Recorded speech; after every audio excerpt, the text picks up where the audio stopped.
اعوذ باللہ من الشیطان الرجیم، بسم اللہ الرحمن الرحیم۔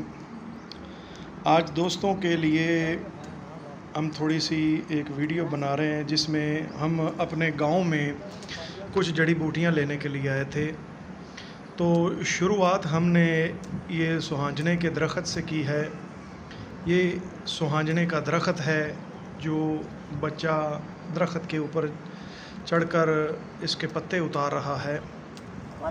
تو یہ ہم ایک بہت زبردست نسخہ بنا رہے ہیں پٹھوں جوڑوں کے درد کے لیے، اور جن لوگوں کو سال ہر سال طرح طرح کی میڈیسن کھانے کی ضرورت پڑتی ہے، ایسے افراد کے لیے جو ریح کے امراض میں اور اعصابی دردوں کے امراض میں مبتلا رہتے ہیں اور طرح طرح کے ٹیکے اور گولیاں کھا کھا کے بالکل مایوس ہو چکے ہیں، ان افراد کے لیے ہم یہ گاؤں سے تقریباً 4 قسم کی جڑی بوٹیاں لے کے آئے ہیں۔ تو ساتھ ساتھ آپ کو گاؤں کی خوبصورت سیر بھی کروائیں گے۔ یہ دھان کی فصل ہے، یعنی مونجی، یہ مونجی کی فصل ہے۔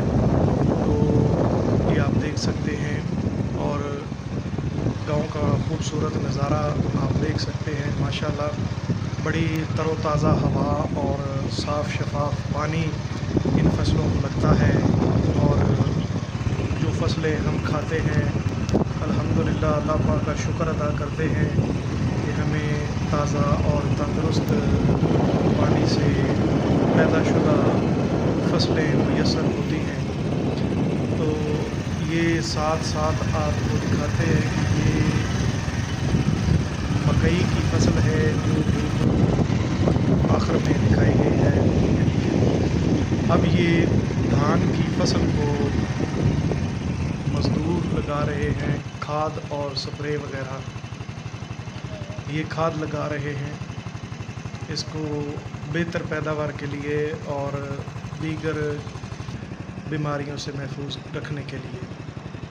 یہ مکئی کی فصل ہے جو بالکل ختم ہو چکی ہے، یعنی کہ اب اس کو زمین کو بنا کر دوبارہ تیار کیا۔ تو دوستو اپنے قدرتی ماحول کی حفاظت کریں، اپنے آس پاس درخت لگائیں، کہ ہمارے کہ پاکستان میں درختوں کی بہت کمی ہے۔ کوشش کریں کہ زیادہ سے زیادہ درخت لگائیں اور سبزہ جتنا ہو سکے بڑھائیں، تاکہ ہمارے ملک کا ماحول جو ہے وہ ہر وقت خوبصورت اور ٹھنڈا رہے۔ درختوں کی قدر کریں، درختوں سے پیار کریں۔ جڑی بوٹیاں اللہ پاک کی بہت بڑی نعمت ہے، ان کو تلف نہ ہونے دیں، ان کی حفاظت کریں جتنا ہو سکے۔ خود رو جو جڑی بوٹیاں ہیں وہ اللہ پاک کی طرف سے قدرتی طور پر پیدا ہوتی ہیں، جیسا کہ یہ آک ہے، آک کا پودا ہے، یہ اللہ پاک کی بہت بڑی نعمت ہے۔ تو اس کے بڑے فوائد ہیں۔ یہ جسم کے اندر جتنے ٹاکسن ہوتے ہیں، جتنی ریائی مرضیں ہوتی ہیں، جتنی جگر کی مرضیں ہوتی ہیں، جتنی بخاروں کی مرضیں ہوتی ہیں، تو یہ آک ان تمام امراض پہ زبردست کام کرتا ہے۔ تو ہم حکومات و الحمدللہ اس کی بڑی قدر کرتے ہیں، کیونکہ اس کے فوائد جو جانتا ہے وہ اس کی قدر کرتا ہے۔ بظاہر تو یہ زہریلا پودا ہے، یعنی کہ سمی اثرات رکھتا ہے، زہریلا ہوتا ہے، لیکن اس کو اپنی عقل و فہم کے ساتھ استعمال کیا جاتا ہے تو یہ بہت کارگر پودا ہے۔ تو یہ دوستو دھتورے کا پودا ہے، یعنی کہ یہ بھی ایک قسم کا زہریلا پودا ہوتا ہے۔ جانور وغیرہ اس کو نہیں کھاتے، کیونکہ اس کے کھانے سے سر بھاری ہو جاتا ہے اور آنکھوں کی پتلیوں سے دو دو نظر آتے ہیں۔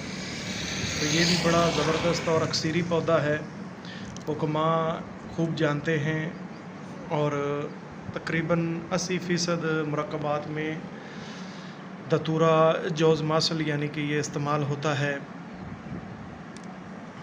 بلغمی اور ریائی امراض میں یہ بہت مفید ہے۔ ہائی بلڈ پریشر کے مریضوں کے لیے یہ استعمال نہیں کیا جاتا، یعنی کہ موٹاپے کے جو مریض ہیں ان کے لیے یہ بڑی اکثیر چیز ہے۔ تو جتنی بھی یہ چھوٹی چھوٹی جڑی بوٹیاں ہیں ان کی حفاظت کریں، ان سے پیار کریں۔ گاؤں کا بڑا خوبصورت ماحول ہے، تو کوشش کریں درختوں کو بڑھائیں، سڑکوں کے کنارے درخت لگائیں، اپنے ماحول کی حفاظت کریں۔ یہ اللہ پاک کی عطا ہے اور اللہ پاک کی بہت بڑی نعمت ہے۔ تو یہ دیکھ سکتے ہیں ماشاءاللہ پانی بڑا خوبصورت آ رہا ہے، تازہ پانی ہے۔ شہروں کے اندر یہ چیزیں بالکل ناپید ہیں اور گاؤں کے رہنے والے لوگوں کے لیے ایک بڑی نعمت ہے، تو ان چیزوں کی ہمیں قدر کرنی چاہیے۔ گاؤں کا صاف ستھرا پانی ہوتا ہے، تو اپنے ارد گرد اپنے ماحول کا، اپنے جانوروں کا، قدرتی خصوصاً خصوصی طور پہ میں تاکید کروں گا کہ اپنی قدرتی جڑی بوٹیوں کی حفاظت کریں، ان کو تلف ہونے سے بچائیں، تاکہ آئندہ آنے والی ہماری نسلوں کے استعمال کے لیے ان کو مشکلات کا سامنا نہ ہو۔ اور علم طب سے محبت کریں، طب کی طرف اپنے بچوں کو پڑھائیں، طبی کالجوں میں داخلہ دلوائیں اور اپنے بچوں کو پڑھائیں اور اپنے آنے والی نسلوں کی اچھی پرورش کریں۔ السلام علیکم۔